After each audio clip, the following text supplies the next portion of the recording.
Trust me, brother, when I was playing, there was nothing free about him. You know what? Ditto. Everyone's always like, "Oh, you're so tall. Did you play basketball?" I'm like, my response is always, "No, never had a jump shot." Never. Oh man.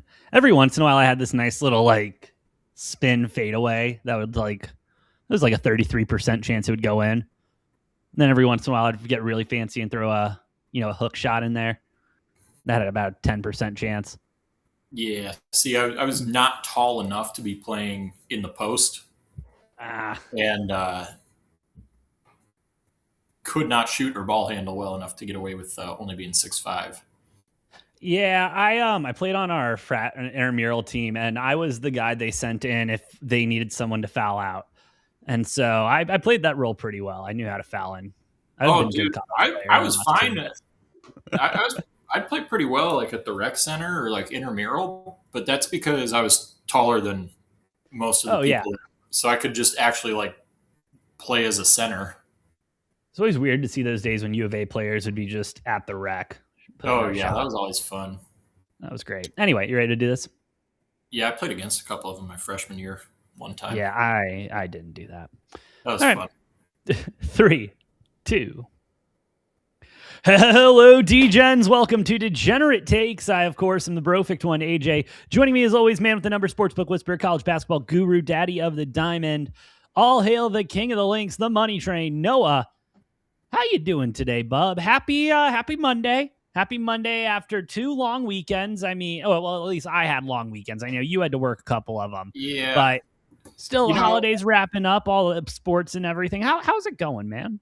Good. It's good to be back in a normal routine because I got to say, mentally, as nice as it was to have all those extra days off, it was really throwing me for a loop.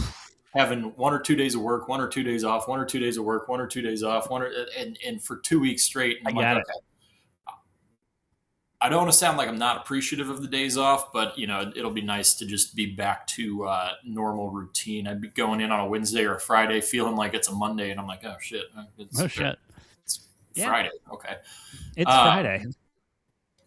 Yeah, but happy Monday. Happy National Championship Monday. Yes. National Championship going on right now. I've been flipping back and forth, but last I saw, Montana State was up 7-0 on the Cinderella story of the Illinois State Redbirds. And they're up 14-0 now with 10:48-9 left to go in the second. I feel like kind of to be expected. Like at some point, felt like the magic was probably going to run out with Illinois State. I mean, crazy for them. Like if you don't follow what's going on with FCS, Illinois State, the last team out of 16 to make it into the playoff field. And usually FCS, you got 4 to 5 teams that are really, really dominant, and they've knocked off 2 of them. In 3 games, they've knocked off 2 of them, and now they're in the championship against a really, really good Montana State team. Again, kind of felt like the luck was going to run out at some point, but we'll see. There's still plenty of game left for Illinois State to, draw up some kind of comeback there. That we will. And before we go any further, do want to take a moment. Shout out to everyone here on Rumble, over on YouTube and X. Y'all are the best. If you like what we're cooking, please hit those like buttons, hit the follow buttons. Does help out a lot more than you know. And Noah, I'm glad that you're having a good Monday. I agree. It's nice to get back into the swing of things. And a lot of people probably thought they were waking up this morning and getting back into the swing of things too. And then the realization comes that today in the NFL world is lovingly known as Black Monday, the day that the pink slips get handed out. Your services are no longer needed. We are going in a different direction. Insert corporate speak for get the fuck out of here as soon as possible. And it wasn't nearly, I think, as bloody as at least I thought it was going to be. I definitely thought a couple other heads were going to roll, but the ones that did get fired, Noah, I think I'm just going to cut you off. Who did you think was going to get fired that didn't? McDaniel.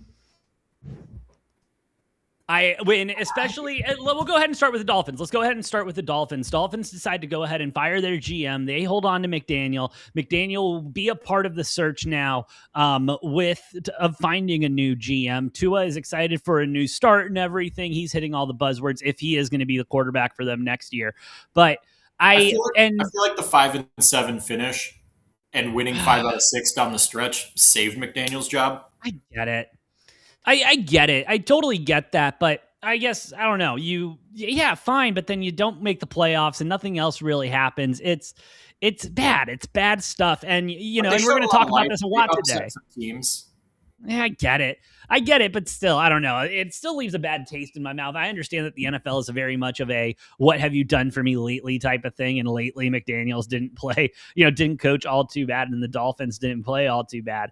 But I still think there's going to be a lot of changes that go on there. I would even think in the coaching staff, I wouldn't be surprised if other heads don't roll besides McDaniels. McDaniels is clearly going to be the head coach going into next year, but offensive scheme, He'll be on the hot seat going into the season, though. Like, for sure. I think he did enough to him and the Dolphins did enough down the stretch to save his job. Clearly not the same for the GM. I don't think they did enough to keep him off of the hot seat, or at the very least, his seat's going to be warm going into next season. I feel like for him, it's going to be a very clear playoffs or you're done type of season, like expectation going into next season. I feel like that's what's going to happen. And it has to be. I mean, and obviously they're going to move fast on the GM because, with the draft coming up and everything like that, you got to get planning for that. And I'm sure they already do have somewhat of a plan. But then it's other conversations. Like, what do you do with Tua? Are you going to keep Tua? I mean, you bench him, is that just because you don't want him to get hurt with the season? You're not really doing stuff. Quinn Ewers didn't look all that bad on the backstretch. Do you look at him instead and just cut the dead weight? Okay. I mean, yeah. No, exactly. My point being.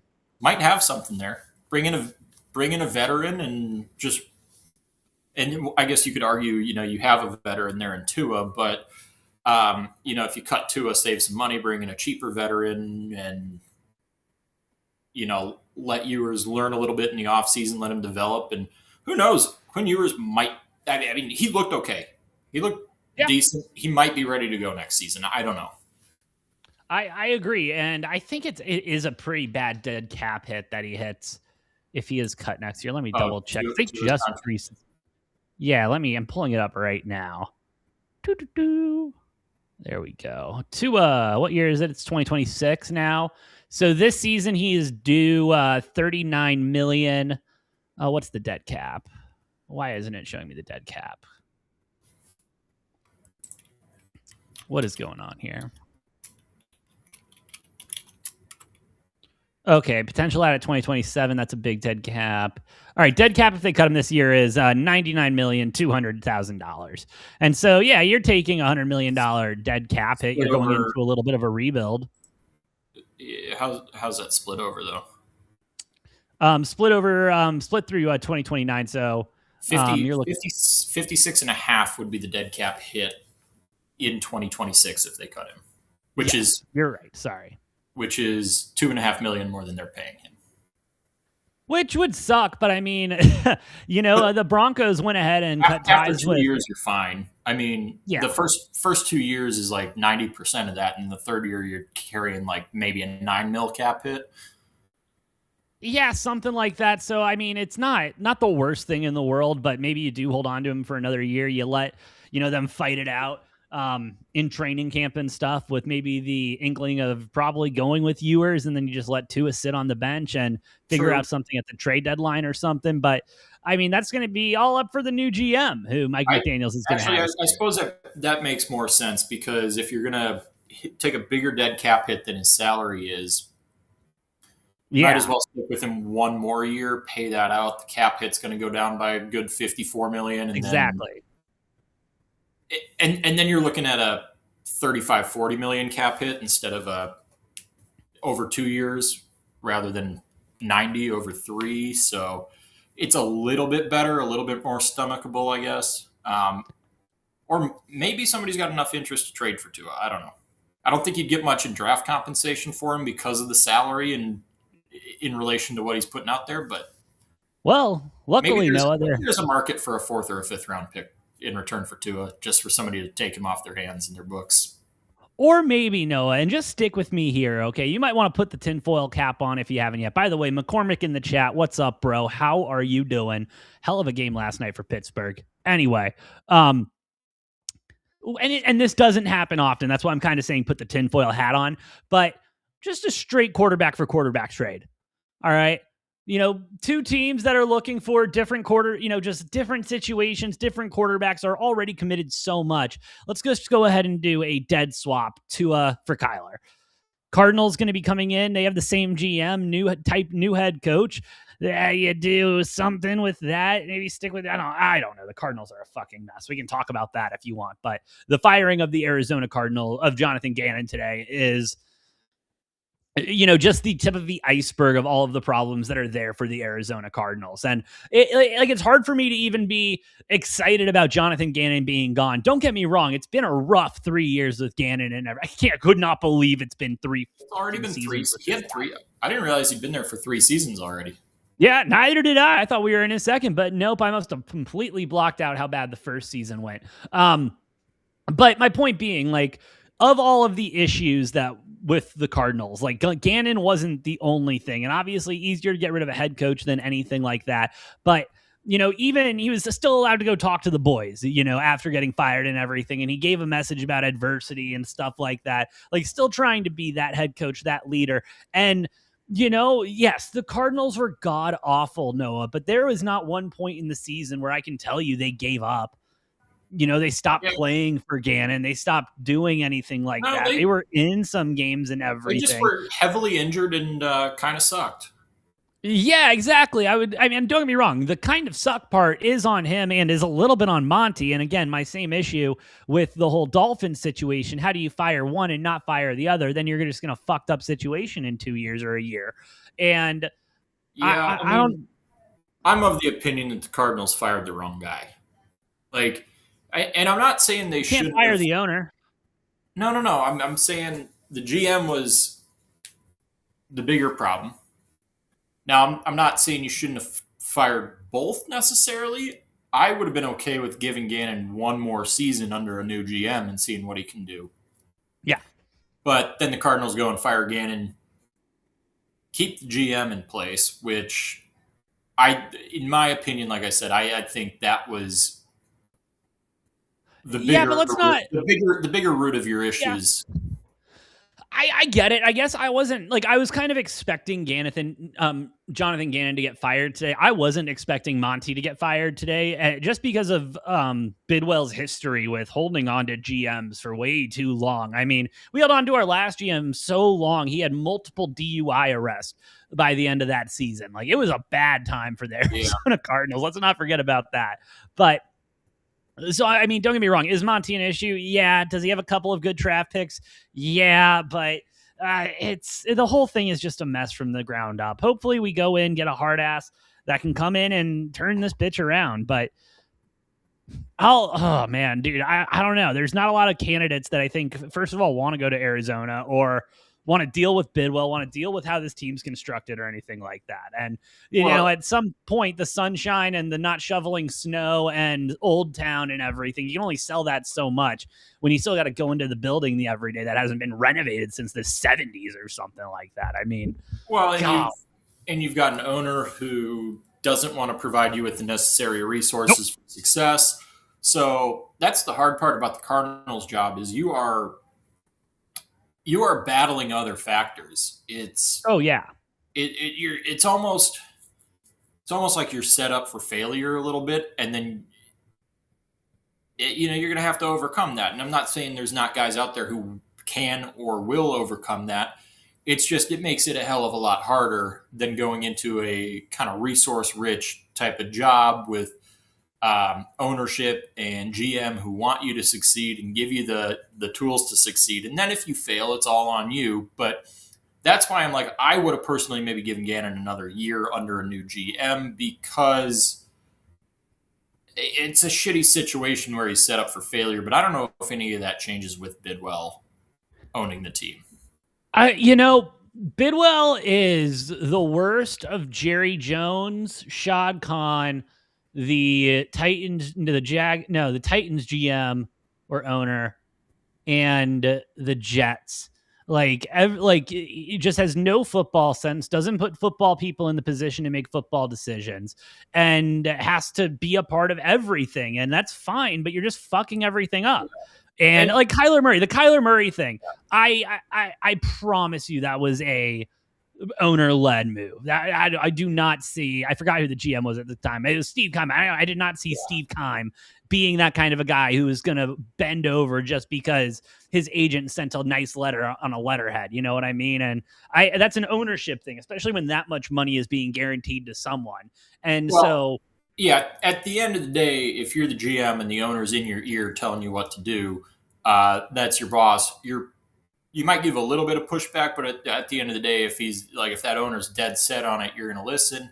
yeah, I think the best teams in football have this great balance with their owners of they're not uninvolved, but they're not over involved. Like they just hire guys and then trust them to do their job.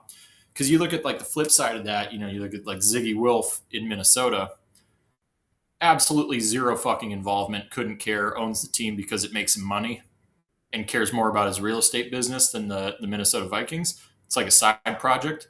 And the Vikings are usually pretty good, and he's completely uninvolved in everything. But like, is that a team that you ever expect to like go win a Super Bowl? It's never like, oh yeah, the Vikings, yeah, they're a heavy favorite to win the Super Bowl. yeah, No, and I think you need the happy medium in the middle, like an owner who is involved, but then also is like, okay, I hired these guys who are experts. Like I'm not smarter than these GMs, all the other people in the front office that I hired. And so you got to trust the people you hired, but also like have input when you need to. But I think the best teams in football, I mean, you look at yeah. the City Chiefs, it's very much like involved, but not, hands Yeah, on like, ownership. and I would even throw it out there to what Carly Ursay is doing with the Colts now. Knows what's going on, but doesn't, make everything about her and make every decision about her. Which And is different from the late Jim Irsay, who yeah, was an over involved owner. exactly. And I think she's doing a hell of a, I mean, I know it's short, small sample size, Short short term. time frame, but she already seems like she's doing a hell of a better job. Well, she had a great press conference today. She came out today announcing that Steichen and what's his name? Oh, it's on the tip of my tongue. The GM anyway. Bassett? No, Ballard. Chris Ballard. Thank you. Him and Ballard were staying for another year. But like you could tell in the way she was talking about it, like, yeah, this is a like this, like you might not be here at the trade deadline type of a thing. Like if Oh shit's yeah, not no, together. she's very much like boss lady down to business. It's your seat's warm every season. Oh, for sure. And I love that. And I think It's a a lot more yeah, it's a don't get comfortable. Don't get comfortable. exactly. Like this is a business, and she's got a huge business background, so it doesn't surprise me. She's like, yeah, as soon as you're not performing or not doing what we need you to, you're gone.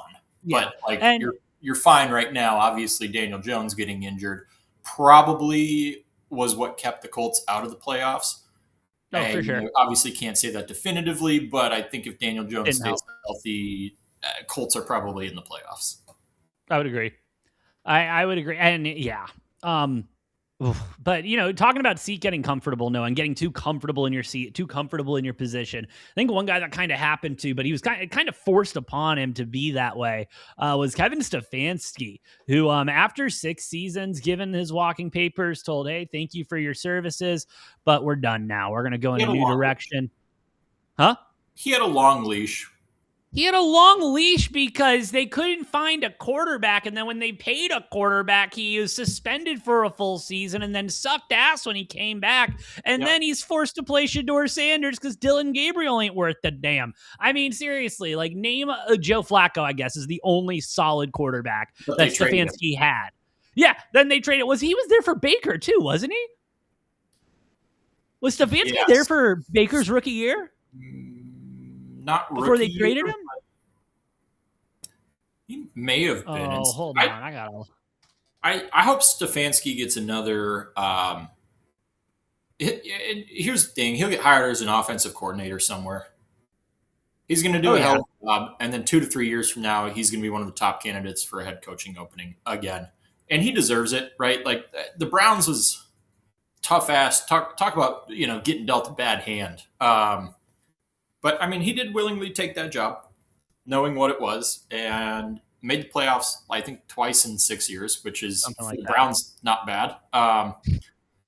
Like I said, Stefanski will get an offensive coordinator job this offseason. He'll probably have a really high powered offense like he did in Minnesota. And then, like I said, 2, 3 years from now, his name's going to be back in the ring for another head coaching job. Yeah, I'm not worried about him. And honestly, I wouldn't be shocked if he does get a couple of calls this cycle. I know a couple of teams that would be desperate for even somewhat of a head coach with a little bit of experience. I mean, you want to talk about my wish list for the Arizona Cardinals? No, the first name on the list is Ditka. And I don't think there's a chance in hell he's going to do it. Yeah, Ditka.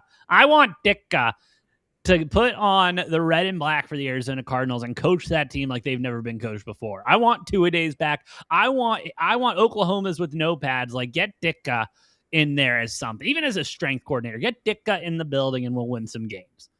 Anyway. Ditka's going to be so confused by the offenses and play calling. He's going to be like, what the hell? Run it up the gut. Anyway, no, but serious. Why that damn running back throw the ball?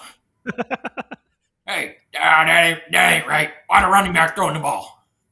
Hey, Kyler Murray won't be with the Cardinals anymore. Don't worry about it. Ditka wouldn't have to deal with that. But no, but I mean, honestly, like, I'm going to go with a couple of the classics. Like, I want Spags there. Like, I want Spags to get an interview if he decides that he wants to that's head out. That I'm shocked his it's been 3, 4, 5 years now that his name is thrown around, and he has not.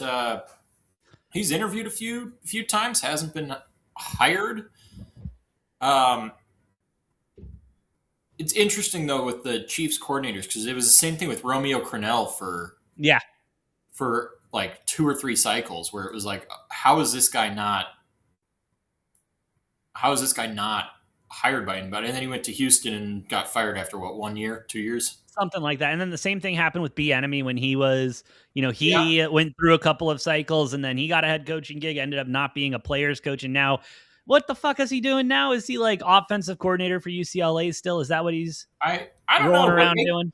Makes you really wonder if Andy Reid is a lot like Bill Belichick. Because remember Bill Belichick's coaching tree, and every guy who would come out of Bill Belichick's coaching tree and get a head coaching job somewhere usually got fired within a couple of years. Yeah, it was. And if like, maybe Bill was that good. Happened twice. That's right. It did happen twice with him, and now he's back with the Patriots. It's crazy. Yeah, he got football's crazy. Won some Super Bowls under Belichick, gets a head coaching job, gets fired, goes back to be the offensive coordinator in New England, wins another couple Super Bowls, gets fired again, or not fired, then gets hired again as the Raiders head coach, and then after a couple of years, boom, fired from that. And so, it's so funny that Belichick's such a great coach, but none of his proteges came out to do goddamn anything. Nothing. Matt Campbell, that's another name. Patricia, like the list goes on. And Andy Reid's kind of had the same thing, right? Like he's had all these really great, successful teams. Coordinators have done really well under him, and then they go get head coaching jobs, and then they don't last more than a couple of years. And so it'd be interesting to break that down. Especially when you look at like the flip side of that, some of the other coaching trees that have been like extremely successful. Like, you look at McVay. Well, yeah, you look at basically the Shanahan coaching tree. Oh, Shanahan, sorry, you're right. Where, you got his son, Kyle Shanahan, Matt LaFleur, Mike McDaniel, McVay, all coming out of that. All 3 of those mentioned before McVay were also technically part of the McVay tree, but technically, it's you give credit to Shanahan. You always give credit to Shanahan. Yeah, so it's interesting to look back at that, how some of these head coaches that are really successful have assistant coaches that have no success, and some of them are just cranking out assistant coaches who go get head coaching jobs and are just full of success. Yeah. Nick Saban was a huge one of those. Holy fuck! Look at how many defensive coordinators Saban had that all have head coaching jobs in the SEC and now other places. Seriously. Speaking of which, I wouldn't mind if the Cardinals decided to. It would never happen, but interview Kirby Smart. I think that would be a lot of fun. I thought you were going to say Lane Kiffin. I mean, hey, Lane.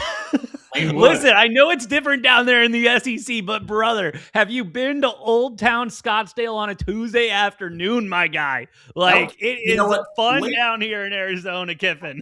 Lane Kiffin's one of the few coaches where you'd be like, oh, yeah, hey, Mill Ave? Yeah, you like that. Lane Kiffin would be all over that.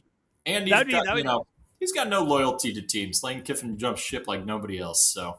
If he called me and he said, AJ, I'm spending a day in Arizona for you to convince me to come and coach the Arizona Cardinals, I'd be like, cool, let's do the right thing first. Let's go see the stadium and everything like that. Let's go show him Cliff Kingsbury's house where he'll be staying, because that house still is up for sale, Noah, by the way. That big-ass house he had for the draft in 2020, still up for sale here in Arizona. So I'd show him that house and that beautiful mountain there, and then we just go straight to Old Town, just, for some brunch and everything like that, hit a couple of the day clubs, and then we make our way down to Mill Ave.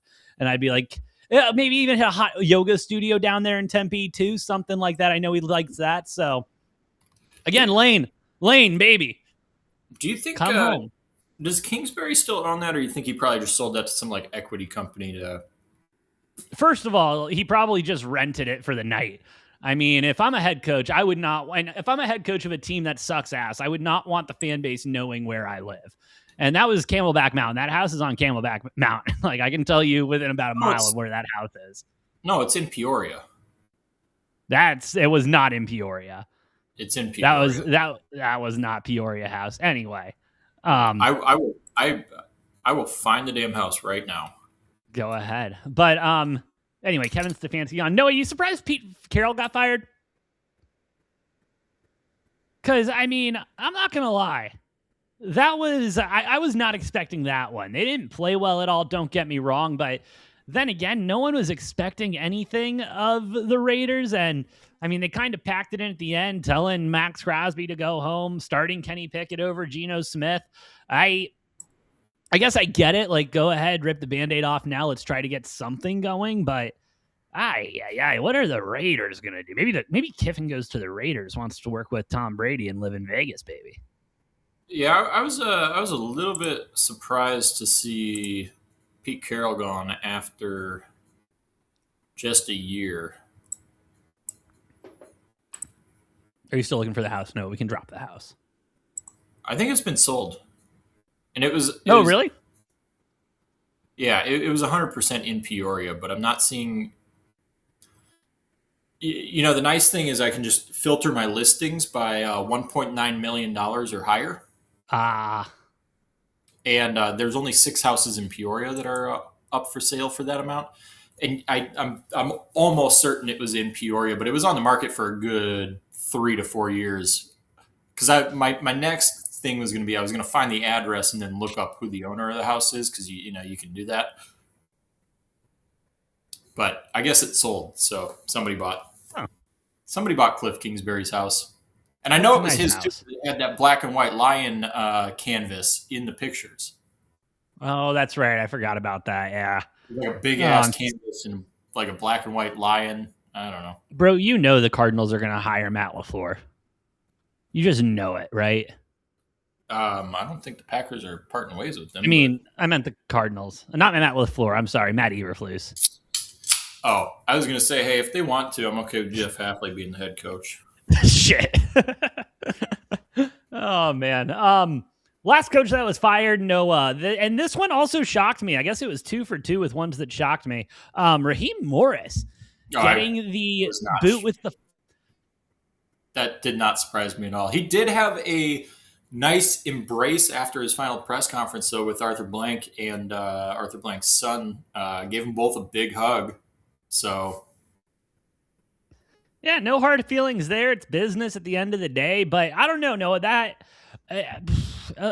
just felt like a GM issue more than anything. I mean, he was doing what he could. He was told that he has to play Mahomes, and then, Cousins, and then he's told we got a shiny new toy in Penix. Let's see what the kid can do since Kirk Cousins is starting, and then Penix isn't all that it turns out to be. He gets hurt.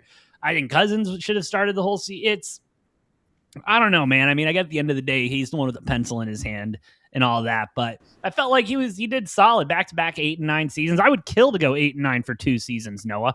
And I get it, not where they want to be in what is a very winnable division every single year, and they still end up with one of the best records. They were just eliminated from the playoffs months ago. Yep. And on the downside of a 3-way tie there. Yeah, gotta love the NFL. Got to love the NFL. Yeah, but we'll see what happens. AJ, who do you want the Cardinals to hire though? Like who would you like to see? Realistically, I really would not mind if we gave Stefanski a call and talked with him. I think from what he was able to do with that, he was able to make chicken salad out of chicken shit almost every single year. Even if it wasn't the best chicken salad, it was still chicken salad by definition. I wouldn't be shocked about that. College coaches are pretty much locked down. I know Marcus Freeman is going to be going back. He would have been a nice name to talk to. I was serious about Kirby Smart. I think we need a hard-nosed head coach like that. Bill Belichick, maybe give him a ring, see if he wants to leave college and his 25-year-old girlfriend. That would need to be a stipulation with him coming to coach the Cardinals, as he's got to dump that girl. But, man, I don't know. We're going to do something fucking stupid. We're going to do something unreal. And I'm probably going to pretend to be happy about it for about a day. And then I'm going to see the press conference and realize, oh, we hired another dork. I have no inkling, Noah. I really don't. I want Spags. I want Spags. Bring back Cliff. No, we're dumb. We're not that dumb. Like, again, we're bad. We're not that bad. I don't think one season and then an off season for Kingsbury is going to get him back with the Arizona Cardinals. Especially because then he'd probably be inclined to try to keep Kyler Murray one more season. I don't know, man. I wouldn't. Sark won't leave. I wouldn't mind Sark. No, but I think a guy who's going to be a big name. I think two of the biggest names are going to be Brian Flores and Clint Kubiak. Especially, you think Kubiak's going to get a call? You think he's going to get on the market? Oh, absolutely. Especially if Seattle makes a deep playoff run. I would love if we got Kubiak. That would be my wet dream. Yeah, I mean the way that offense has gelled. I mean Kubiak, Brian Flores, got to be guys that are near the top of the list. Vance Joseph in Denver, depending on. We already tried that. We already tried Vance Joseph. Oh, you guys have run through like a lot of the candidates. I know, dude. It's terrible. And we're paying half of them still. I hate this team, dude. Yeah, it'll be interesting to see, too, if like Mike McCarthy gets any looks. I feel like he's washed. He's done. I feel like Dallas was kind of his last thing, but... Same with Rex Ryan. I don't want to hear Rex Ryan's name thrown out there. I think he's done. He's happy in the booth, talking bullshit on Get Up and First Take. Philip you never know, though, because there are guys out there who have been away from it for a bit that are just like their names aren't thrown around, but then the second any one team is just like, you know what, we're going to call this guy and see if he's got any interest in coaching again. One name that was thrown around last cycle, it was more for OC jobs than anything. I think maybe a couple college jobs. Dan Orlovsky. I know he's an ESPN talking head and everything like that, but I like the way he talks football. I like the way he understands it, and I think he would be. I mean, he knows how to lose, and if we want to really lose, Noah, he would know how to do it. But no, I think Dan Orlovsky would be. I think he would be a solid, at least give him a call and have a conversation type of guy. Yeah. So it's going to be interesting to see what happens with the coaching carousel here. Should move relatively quick. With guys like Vance Joseph and Clint Kubiak, if they're on the radar of some of these teams, there might be a little waiting and seeing what's going on. But a couple of weeks from now, I feel like we should have most of these gaps filled. Because what do we got? 5? Browns, Raiders, Cardinals.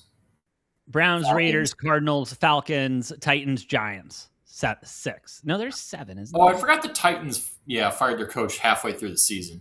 Yeah. No, yeah. Giants and the Titans were the only other 2 that Oh weren't yeah, from this and week. Dable got fired before the season ended too. So we had five Yeah, fired. that was the guy. Give Dable a call. Go ahead and give him a ring. I want Dable on a plane to Arizona tomorrow for an interview. That is who I want. I want Brian Dable in the building tomorrow. That's what I want. If we can't get Kubiak, that's what I want. We will see what happens with that. Oh God, I'm gonna get so hyped up. I'm gonna hear one report about someone and be like, "Holy shit!" And then I don't know. We're gonna hire like San Diego State's head coach or something like that. You're gonna hire Jesse Minter. Fuck off, Noah. Anyway, the Vance Joseph, I think he was head coach. He knows how to cheat. He's learned from the best. That's true. Yeah, fuck it. Give me Connor Stallions, bro. Give me Connor Stallions. Let's go. Got another week. Hey, congratulations, McCormick. Cool, dude. Anything else about NFL or anything going on? We got playoffs this weekend. Playoffs? You want to talk playoffs? Shout out to Pittsburgh and the Ravens yesterday and Tyler Loop. So sorry, Tyler. It could not have happened to a better guy. Hell of a football game, though, to wrap up the AFC North. Steelers going ahead and stealing that 4 slot. Noah, we are going to save our picks for Wednesday, but is there any storylines, anything kind of crazy you're looking at? I mean, earlier we were talking about lines starting to move. The money's getting crazy. Any thoughts on what's going on? Yeah, a lot of really close lines, bouncing back and forth. A couple of them. Only one that's not close: Rams and Panthers. And I keep sleeping on the Panthers. Who won that matchup the first time around? True. That's all I'm saying. But I think we're going to see the most wild card teams win on the road this year. And I'm just going to leave it at that. I think we're going to see more. I don't know what the previous record is. I know we just moved to an expanded playoff, so it hasn't been that many years of having 6 wildcard games versus 4. But I think half or more of the wildcard teams come away with the win in this one on the road. The first round. I could see it, dude. I mean, half of them are favored. So it's not even that hot of a take because literally the Texans are favored. Bills are favored. Chargers are like a 3.5 point dog. Packers are favored, and then the Bears are favored, and then the line flipped again. The Packers being favored. Yeah. That one's just flipping back and forth between who's favored by 1.5. And then the Rams are a heavy favorite. So not a super hot take, but I feel like we're going to see 4, if not 5, potentially all 6 road teams win this week, which would be unreal if all 6 road teams. That would be wild. That'd be. My hot take is at least 4 of the road teams are coming away with the victory. I like it, Noah. What's my hot take? I don't really have a hot take for this one. And then crazy thing about that too is if all 3 of the road teams win, like looking at the AFC side, Houston could potentially have 2 home games, and I do have the Texans in the Super Bowl. Actually, I have a future out on them winning the Super Bowl this year. And if all 3 road teams win in the AFC, so if the Chargers take care of business and the Bills take care of business, and then the Chargers go to the Broncos. If the Chargers win that one, which really weird, tinfoil hat on, but Houston has an opportunity to have 1, if not 2, home playoff games as the 5 seed, getting that last second win over Indy. And I do like my future bet if Houston's getting a home game or 2. That'd be nice. But NFL. They get the cupcake of playing Pittsburgh in the first round, which, funny enough, I think the 2 weakest teams in the playoffs are the 2 teams that got the 4 seeds, the Panthers and the Pittsburgh Steelers. Not in that order, in the reverse order, actually. I would say the Panthers are a better team, even though records would say differently. I know. You're all over him. But anyway, again, we will be covering our full. I don't think they're beating the Rams, but I'm saying there's a chance, and 10.5 is disrespectful to Bryce Young and the boys. Hey, Public's all over. Public is all over, and the Panthers, and the book's not budging. The book is fine at 10.5. They ain't gonna move off that line unless a crazy bet comes in, but we'll see how that plays out. Again, we'll be covering all of our bets, picks, breakdowns, and everything on Wednesday for NFL playoffs and the college football semifinals coming up this week. Noah, you ready to move over to college? Yes, sir. Because we had a quarterfinals, Noah. We had the quarterfinals go off over New Year's Eve and New Year's Day. And the one stat that really stands out to me from these games is 1-7, Noah. 1-7. That is the record that teams with a bye have going into, winning the quarterfinals, the only team being Indiana over the last 2 years. Again, small sample size. We're going to get another increase, another expansion in the playoff format and everything. So will that all even out? We'll wait and see and find out. But, hey, I mean, it's a wild stat. And, usually we talk about, coaches and teams coming off of a bye and stuff and how important that can be to a team. But it really seems in college, when you get those 1-2 weeks off, you're just focusing on one team. You're not hitting, you're not doing, a normal game week preparation. Maybe the focus is off. Maybe, you're not as sharp. You're not, I don't know what it is, but 1-7, that's a damning number. Yeah. Sample size is small right now. And yeah, that being said, it's the same thing as when you look at the NFL some years and it's these teams that rest their starters 1 week, or if you're having a really, really good season, we've seen a couple times teams rest, they're 15-1 in previous years in the NFL. They clinch the 1 seed. They rest their starters for 2 weeks and then have a bye. And 3 weeks of not playing a football game, I think you'll lose a little bit of an edge. And the big story, too, is these slow starts. Yeah. Because a lot of these teams have come back and made it competitive. Now, I think too many people overlooked Ole Miss as a really, really, really fucking good team this year. And maybe even better now that Lane Kiffin's gone. He wasn't the guy calling the plays anyways. He wasn't calling plays on either side of it. So they still have both coordinators there. Offensive coordinator, I can't remember his name. Golden? Yeah, Golden. And he's taking over head coaching job next year. I think that win over Georgia was huge. You got 2 playoff wins now. And this is monumental in Ole Miss getting players to stay. I think Lane Kiffin's going to have a much harder time getting these players to transfer now when they're like, oh, shit, this guy that we're familiar with who's been calling the plays, calling the offense, now takes over and we win 2 playoff games and a big one against Georgia.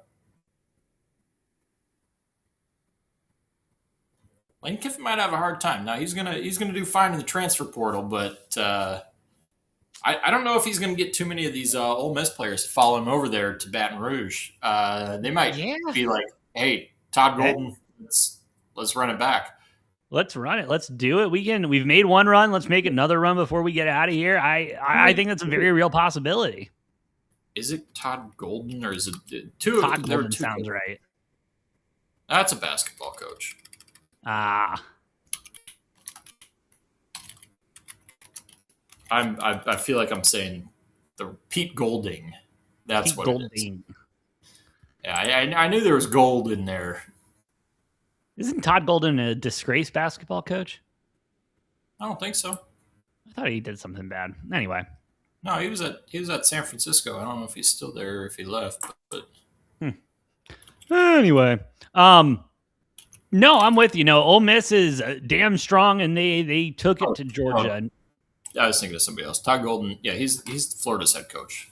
That's right. That's why his name rings a bell. But no, Ole Miss looked really well. The big surprise for me, though, in this whole college football playoff, Noah, has been Miami. I mean, damn. go out, beat Ohio State 24-14 like it's nothing in the Cotton Bowl, setting up a nice matchup against Ole Miss. And I mean, even going back to the going back to the first round, great matchup against A&M. They come out with the skin of their teeth 10-3, but still they're going into, they're playing these reportedly better than them and should be in here, and Miami shouldn't have been in here. And damn, they're belt to ass, and welcome to the semifinals. Yeah. Oh, God, it feels like a house of cards. It's so difficult. And yeah, I really, you look at what Miami's done this season, like it shouldn't be a huge surprise. Like they've shown, they're capable of doing this and having games like this. Just waiting for them to have a bad game. Right. It's very similar to how I feel about Seattle, right? They earned that 1 seed for the NFL playoffs, but it's like, when is Darnold going to start seeing ghosts? When is and Carson Beck? I feel the same way. It's like, when is Carson Beck going to have another 4 interception game? And when you have 4 games in a row against, maybe 4 if you're winning, against the best defenses in college football, and Ohio State, very, very good defense. Carson Beck did not make mistakes, which is the reason that they beat Ohio State. Now you're going to play Ole Miss, probably going to be more of a shootout type of game. Miami might be poised to win that style of game. But assuming they're going in against Indiana, and I say assuming they're going in against Indiana because ain't nobody looked as damn good as the Hoosiers this entire season. It's for a reason. People wanted to shit on them for having a weak schedule, but Indiana's defense is crazy good. Not that Ole Miss doesn't have a great defense, but yeah, I think Georgia might have been a bigger matchup problem with Miami than Ole Miss will. We'll see what happens with that one. Now, if we're getting into an offensive shootout, and I do think Miami's defense is better than Ole Miss's, so Miami's defense, obviously huge spark in that Ohio State game, getting that pick 6, really setting the tone. Chambliss is the best quarterback in college football. He didn't win the Heisman because he missed a number of games. He wasn't starting the first 3-4 games of the season. He's the best quarterback in college football this year. Dude can absolutely fucking ball. Georgia found that out. I mean, they already played once this year. Georgia narrowly escaped. They get the better of them in this. Look at Ole Miss. Their only fucking losses to Georgia this year. True. In Athens. I don't see why this team can't do it again. I haven't seen where the line's at to open up at this. 3. Ole Miss favored? Miami favored. This game's so hard because this could go a whole bunch of ways. I do think we're just going to see a fucking gun show shootout type of game, and I think whoever's got the ball last is winning this one, and it's going to be really, really high scoring. But Miami's looked good. They've looked really good. But like I said, we've seen that from them this season. We have seen them look really good. We've seen them blow out ACC opponents by crazy numbers. Yeah. We've also seen them lose to unranked ACC opponents, and we saw them beat Notre Dame. We've seen them beat really good teams and beat down really good teams, but they've also lost to teams with 4 or 5 losses. That they have. Can they string it together for 4 straight weeks? Yes, I think they can. Will they? I don't know.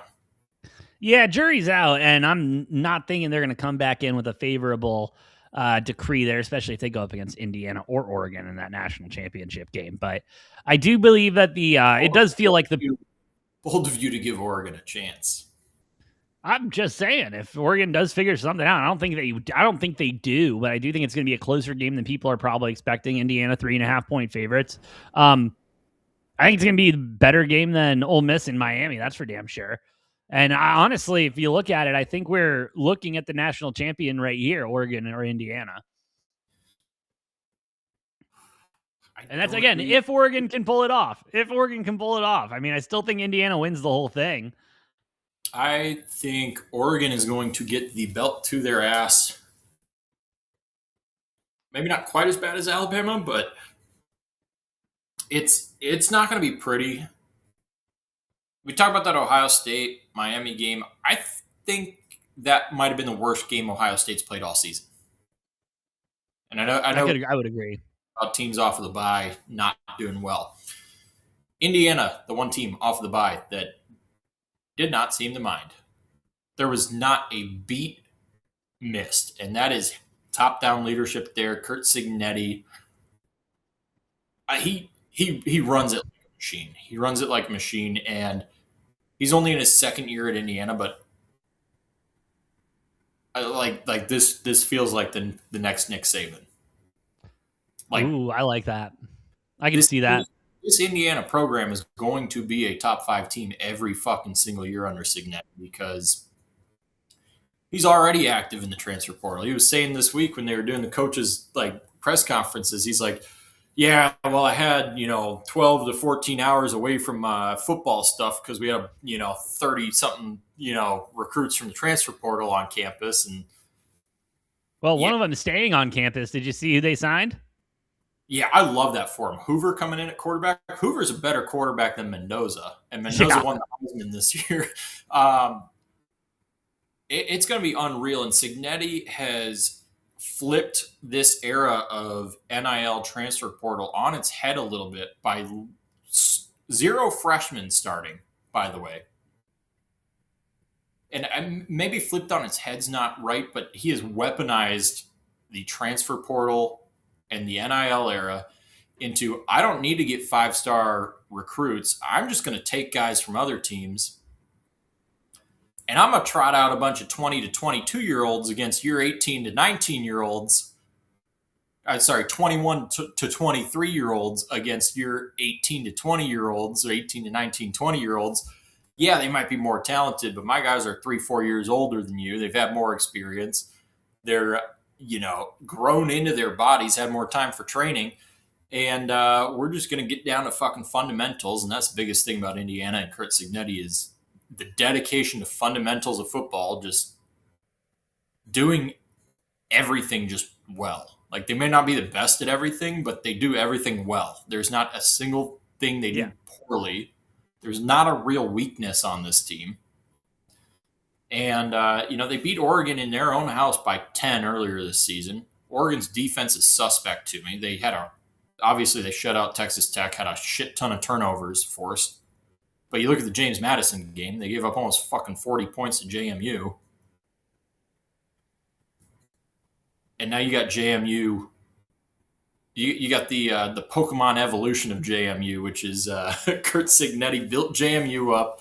Now he's at Indiana. And I don't think this game's going to be particularly close, if I'm being honest. I think Indiana, and if you need any evidence, look at what they did to Alabama last week after you had half or more than half of these talking heads, probably two-thirds, 3/4 of these talking heads talking about, how Bama's going to go in and embarrass Indiana and all this. And then, what was the final score of that? 38-3? Yeah. Yep.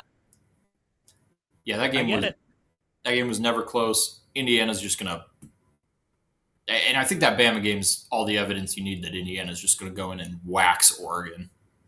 Yeah, I mean, I'm with you, Noah. I do agree, but if there is a team that can beat them, it would be Oregon. That's all I'm saying. But anything else on college football, Noah? No, I don't think so. Obviously, I've been very clear. I think we're going to get that undefeated, what'll be 17-0 Indiana. Yeah. That's an NFL schedule right there. That it is. But no, they could not come up and beat the Titans. Kurt Signetti, if you haven't heard of him, Google him. All he does Google him. He wins. Google him. Last thing, Noah, I just found this. Odds for the Arizona Cardinals' next head coach have dropped per an illegal sports betting an offshore site. Mike LaFleur leading the charge at plus 300, Clint Kubiak at plus 500, Joe Brady at 600, Drew Petzing at 700, Nagy at 800. Oh, fuck me. Fuck. You don't want Matt Nagy? No, I don't want any former Bears head coach. I might take long. Did John Harbaugh get fired? No, a lot of people are expecting him to, though, which is crazy. And I mean, we've talked about it a little bit. There's a lot of tension behind the scenes there. It feels like between players and Harbaugh and the fan base and Harbaugh and maybe ownership and Harbaugh. But if Harbaugh was going to get fired, I think it would have been today. It kind of seems like a Mike Tomlin thing. Like he's not going to get fired until he has a losing season or he just wants to retire. Yeah. But a lot of people keep saying they're going to fire him, and I don't see it. Yeah, I don't hate that. I mean, if Lamar wasn't, and I know you could probably say this for a lot of teams like harp on injuries, but if Lamar didn't miss a little bit of extended time this year, they would have been resting starters. Yeah. In that game against Pittsburgh, they would have already clinched the division. Yeah. But they didn't. Which is probably why Munkin is a name that's being thrown around, their offensive coordinator there at head coaching jobs. Like, usually that doesn't happen for a team that isn't even in the playoffs, but no. But yeah, Munkin's name being thrown around. Harbaugh, I don't see them firing Harbaugh. No, not like one of the last head coaches I would expect to see a tweet about in the next couple of days. But no, you got anything else in the world of sports before we call it a night? Yeah, Illinois State looking like Montana State might be a little too much for them. We'll see. That they are. That they are. Bless you. For that one. Usually I get it on time. But hey, yeah, go Wild. They play tonight. That's awesome. Yep. Go Wild. Anyway, thank you all for listening. Thank you all for watching. Shout out to everyone here on Rumble, over on YouTube and X. Y'all are the best. If you like what we're cooking, please hit those like buttons, hit the follow buttons. Does help out a lot more than you know. With all of that, I'm the Brofict one, AJ. That's the Money Train, Noah. We'll see you guys next time on Degenerate Takes.